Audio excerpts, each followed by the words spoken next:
Hello guys, welcome to my channel Kiran's insight. അപ്പോൾ നമ്മളിന്ന് ചെയ്യാൻ പോകുന്നത് the fragrant flowers bloom with ഡിഗ്നിറ്റിയുടെ എപ്പിസോഡ് 8 എക്സ്പ്ലനേഷൻ ആണ്. 7 ഞാൻ കഴിഞ്ഞ ദിവസം ഇട്ടിട്ടുണ്ടായിരുന്നു, ചെക്ക് ഇറ്റ് ഔട്ട്. ഞാൻ കൂടുതൽ സംസാരിച്ച് ടൈം വേസ്റ്റ് ചെയ്യുന്നില്ല, നമുക്ക് നേരെ എക്സ്പ്ലനേഷനിലേക്ക് പോകാം. എപ്പിസോഡ് സ്റ്റാർട്ട് ആകുമ്പോൾ തന്നെ നമ്മുടെ ഉസാമി ആണെങ്കിൽ വന്നിരുന്ന് കരഞ്ഞോണ്ടിരിക്കുകയാണ്. അത് എന്തിനാണെന്ന് പറഞ്ഞാൽ അവർ ഗെയിം തോറ്റിട്ടുണ്ടായിരുന്നു, അവർ ക്രിക്കറ്റ് കളിച്ചില്ലേ, ആ ഒരു സ്പോർട്സ് ഫെസ്റ്റിവലിൽ അവർ തോറ്റുപോയി. കാരണം അത് ഉസാമി ചെയ്തൊരു തെറ്റ് കാരണം എന്ന് വിചാരിച്ചു വെച്ചിരിക്കുന്നത്. അവൻ നേരെ പ്ലേ ചെയ്യാത്തതുകൊണ്ട്, അല്ലെങ്കിൽ അവൻ നേരെ ട്രെയിനിങ് ആകാത്തത് കൊണ്ടാണ് തോറ്റുപോയതെന്നാണ് അവൻ വിചാരിച്ചത് കരയുന്നത്. കാരണം അവന് ഫ്രീ ആയിട്ട് ഐസ്ക്രീം കിട്ടുമായിരുന്നു, ഒന്നും കിട്ടിയില്ല, അതെല്ലാം കാരണമാണ് കരയുന്നത്.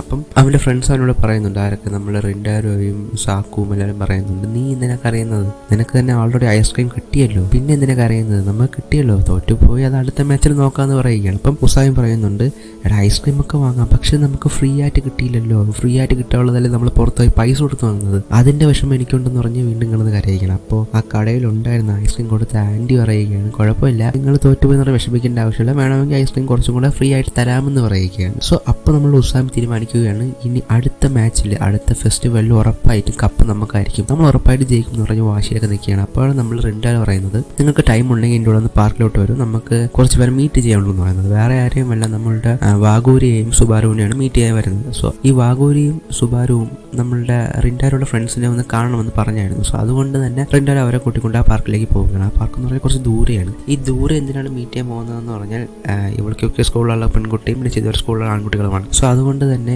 അവർ തങ്ങൾ മീറ്റ് ചെയ്യുന്നത് മറ്റുള്ളവർ കാണണമെന്ന് വെച്ചാൽ കുറച്ച് ദൂരെ തന്നെ മീറ്റ് ചെയ്യാൻ വേണ്ടി തീരുമാനമെടുക്കുന്നത്. സോ അതുകൊണ്ടാണ് ആ പാർക്കിലേക്ക് വരുന്നത്. ആ പാർക്കിലേക്ക് വന്നിട്ട് നമ്മളുടെ സുബാരുവിനെയും വാഗൂരിയെയും നമ്മുടെ ഈ 3 ഫ്രണ്ട്സും കൂടെ മീറ്റ് ചെയ്യുകയാണ്. എന്നിട്ട് പറയുകയാണ്, സുബാരുവും വാഗൂരിയും കൂടെ താങ്ക്സ് പറയുകയാണ്, ഇന്നലെ കഴിഞ്ഞ സംഭവത്തിൽ നമുക്ക് വേണ്ടി ഹെൽപ്പ് ചെയ്യാൻ നിന്നത് ഇവരല്ലായിരുന്നു, സോ അതുകൊണ്ട് തന്നെ താങ്ക്സ് പറയുകയാണ്. സുബാരു എന്നിട്ട് പറയുകയാണ്, ലൈബ്രറിയിൽ വെച്ച് നടന്ന സംഭവത്തിലെല്ലാം സോറി എന്നൊക്കെ പറഞ്ഞ് അവർ തമ്മിലുള്ള പ്രശ്നങ്ങളെല്ലാം സംസാരിച്ച് സോൾവ് ചെയ്യുകയാണ്. അതിൻ്റെ അവസാനം നമ്മളുടെ സുബാരു ആണെങ്കിൽ ഒരു സ്വീറ്റ് വാങ്ങിച്ച്, അതിൽ എക്സ്പെൻസീവ് സ്വീറ്റാണെന്ന് തോന്നുന്നത്, വാങ്ങിച്ച് നമ്മളുടെ ആ ഒരു ഫ്രണ്ട്സിന്, നമ്മളുടെ റിൻഡാരോയ്ക്കും സാക്കുവിനും ഉസാമിക്കും എല്ലാവർക്കും കൊടുക്കുകയാണ്. എന്നിട്ട് ആ ഒരു ക്രിക്കറ്റ് മാച്ചിനെ കുറിച്ച് ചോദിക്കുകയാണ്. ആ മാച്ച് തോറ്റുപോയി, നമ്മൾ അടുത്ത മാച്ചിൽ പിടിക്കാം എന്ന് പറഞ്ഞ് നമ്മൾ ഉസാമി കാര്യങ്ങളൊക്കെ പറഞ്ഞ് വ്യക്തമാക്കുകയാണ്. അവസാനം ആ ഒരു സ്വീറ്റ്, നമ്മളുടെ സുബാരു കൊണ്ടുവന്ന ആ ഒരു സ്വീറ്റ് എല്ലാവരും കൂടെ അങ്ങോട്ടും ഇങ്ങോട്ടും ഷെയർ ചെയ്ത് കഴിക്കുകയാണ്. അങ്ങനെ അതെല്ലാം കഴിഞ്ഞതിന് ശേഷം നമ്മളുടെ റിൻഡാരോയും വാഗൂരിയും സാക്കു, സുബാരു, ഉസാമി എല്ലാവരും കൂടെ തിരിച്ച് നടന്നു പോവുകയാണ്. നടന്നു പോയിക്കൊണ്ടിരുന്ന സമയത്ത് റിൻഡാരോ പറയുകയാണ്, താങ്ക്സ്, നീ കാരണം എനിക്ക് എക്സാമിന് ജയിക്കാൻ പറ്റും എന്നൊക്കെ പറഞ്ഞ് ഒരു താങ്ക്സ് പറയുകയാണ്. അത് പറഞ്ഞതിന് ശേഷം നമ്മളുടെ റിൻഡാരോട് വാഗൂരി പറയുന്നുണ്ട്, അതിനൊന്നും കുഴപ്പമില്ല, നമുക്ക് നാളെ എവിടെയെങ്കിലും കറങ്ങാൻ പോയാലെന്ന് പറയുകയാണ്. അങ്ങനെ അവരെവിടെ അക്യൂറത്തിൽ പോകാമെന്ന് തീരുമാനിക്കുകയാണ്. അങ്ങനെ നമ്മളുടെ റിൻഡാരോയും വാഗൂരിയും കൂടെ നേരെ അടുത്ത ദിവസം തന്നെ അക്യൂറത്തിലേക്ക് പോവുകയാണ്. അക്യൂറത്തിലേക്ക് പോയിട്ട് അവിടെയുള്ള കാഴ്ചകളും പിന്നെ അവിടെ കുറച്ച് പാർക്കൊക്കെ ഉണ്ടായിരുന്നു, അങ്ങോട്ടേക്ക് കയറി അവർ നന്നായിട്ട് എൻജോയ് ചെയ്യുക. ആ ഷോയും കണ്ട് ഒരു 3-3:30 ഷോ ഒക്കെ ഉണ്ടെന്ന് പറയും. സോ അതൊക്കെ കണ്ടിട്ട് നന്നായിട്ട് എൻജോയ് ചെയ്യുകയാണ്. അത് വാഗൂരിയും എൻജോയ് ചെയ്യുന്നുണ്ട്, നമ്മുടെ റിൻഡാരും എൻജോയ് ചെയ്യുന്നുണ്ട്. ആൻഡ് അങ്ങനെ അവിടെ ഇരുന്ന് ഒരു ഫുഡൊക്കെ കഴിച്ച് ജസ്റ്റ് ഒരു ഡേറ്റിംഗ് പോലെയാണത്. അത് തുറന്ന് പറയുന്നില്ലെങ്കിലും ഏകദേശം അങ്ങനെ ഒരു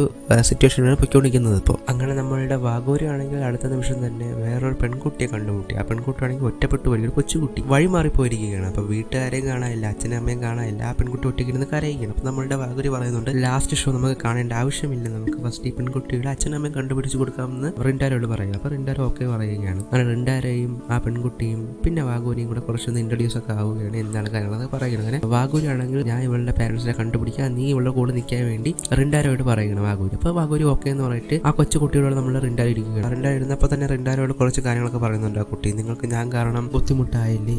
അപ്പോൾ നമ്മളുടെ റിൻഡാരോ പറയുന്നുണ്ട്, ബുദ്ധിമുട്ടൊന്നും ഇല്ലെന്ന് പറയുകയാണ്. അല്ല, നിങ്ങൾ ഡേറ്റ് ചെയ്തുകൊണ്ടിരുന്ന സമയത്താണ് ഞാൻ ഇങ്ങനെ വന്ന് ബുദ്ധിമുട്ടിപ്പിച്ചെന്ന് പറയുകയാണ്. അപ്പോൾ ഞാൻ ഡേറ്റൊന്നും അല്ല, നമ്മൾ ഡേറ്റിംഗ് ചെയ്യുന്ന ആളെ അല്ലെന്ന് പറയുകയാണ്. ഓ, കള്ളൊന്നും പറയണ്ട, നിങ്ങളെ കണ്ട നല്ലൊരു കപ്പിൾസിനെ പോലെ തോന്നുന്നുണ്ടെന്ന് പറയുകയാണ്. ഞാൻ നേരത്തെ പറഞ്ഞില്ലേ, സോ അതിൻ്റെ ഒരു ഫോർ ഷാഡോയിങ് എന്ന് തന്നെ പറയാം. ഡേറ്റിംഗ് ചെയ്യുമ്പോൾ തന്നെയായിരുന്നു ആ കുട്ടി അങ്ങനെ ഫീൽ ചെയ്തിരുന്നു. അപ്പം നമ്മൾ റിൻഡാരോ അങ്ങനെയൊന്നും അല്ലെന്ന് പറയുകയാണ്. അപ്പം നമ്മളുടെ ആ കുട്ടി, എനിക്ക് വേറെ ക്രഷ് ഉണ്ട്, എൻ്റെ ക്ലാസ്സിൽ വേറെ ക്രഷ് ഉണ്ടായിരുന്നു, എനിക്ക് ഇനി ഇപ്പോഴും ഉണ്ട്, അവനെ കാണുമ്പോൾ എനിക്ക് എപ്പോഴും ഭയങ്കര ചിരിയാണ്, സന്തോഷമാണ്, അവൻ കളിക്കുന്നത് കാണുമ്പോഴും അതൊക്കെ കാണുമ്പോൾ ഭയങ്കര സന്തോഷമാണെന്നൊക്കെ പറയുകയാണ്. സോ അത് നമ്മളുടെ വാഗൂരിക്കും അങ്ങനെയാണ് എന്ന് നമ്മുടെ റിൻഡാരോ ഒന്ന് ആലോചിച്ച് നോക്കുകയാണ്. എപ്പോൾ ഇവനെ കണ്ടാലും എപ്പോഴും അവൾ ചിരിക്കുകയൊക്കെ ചെയ്യും. സോ അവസാനം അങ്ങനെ പാരൻസിനെ കൊണ്ട് നമ്മളുടെ വാഗൂരി റിൻഡാരോയുടെ അടുത്തേക്ക്, ആ കുട്ടിയുടെ അടുത്തേക്ക് വരികയാണ്. അപ്പം അവർ കണ്ട് എല്ലാം മീറ്റ് ചെയ്ത് ഓക്കെ ആവുകയാണ്. എന്നിട്ട് ആ കുട്ടിയാണെങ്കിൽ നമ്മളെ റിൻഡാരോ ചെവിയിൽ പറയുന്നുണ്ട്, രഹസ്യമായിട്ട് പറയുന്നുണ്ട്, നിങ്ങൾ നല്ലൊരു കപ്പിൾസ് ആണ്, ഞാൻ വിചാരിച്ചു നിങ്ങൾ കപ്പിൾസ് ആയിരിക്കുമ്പോൾ നിങ്ങൾ ബ്യൂട്ടിഫുൾ കപ്പിൾസ് ആണ്, ശ്രമിച്ചു നോക്കാനൊക്കെ പറഞ്ഞ് മോട്ടിവേറ്റ് ചെയ്ത് വിടുകയാണ്. അപ്പോൾ നമ്മൾ റിൻഡാരോ ചെറുതായിട്ട് ഷൈ ആകുന്നുണ്ട്. നമ്മളുടെ വാഗൂരി ഒന്നും കേട്ടിട്ടില്ല. അങ്ങനെ നമ്മളെ ലാസ്റ്റ് ഷോ തുടങ്ങുന്ന ടൈം ആയിരിക്കും, നൈറ്റ് ഷോ ആണ്. സോ അത് കാണാൻ വേണ്ടി നമ്മളുടെ റിൻഡാരോയും വാഗൂരി കൂടി കൂട്ടിക്കൊണ്ട് പോവുകയാണ്. അതിന് വാഗൂരി നമ്മളുടെ റിൻഡാരോയ്ക്ക് താങ്ക്സ് ഒക്കെ പറയുകയാണ്. കാരണം ഇത്രയും ടൈം ഇവർക്ക് വേണ്ടി സ്പെൻഡ് ചെയ്തത് കൊണ്ട് താങ്ക്സ് ഒക്കെ പറയുകയാണ്. സോ ഇവിടെ വെച്ച് നമ്മളുടെ റിൻഡാരോ ഒന്ന് നോട്ടീസ് ചെയ്യുകയാണ്. വാഗൂരി എപ്പോഴും ചിരിച്ചുകൊണ്ടായിരുന്നത് ആ കുട്ടി പറയുന്നത് പോലെ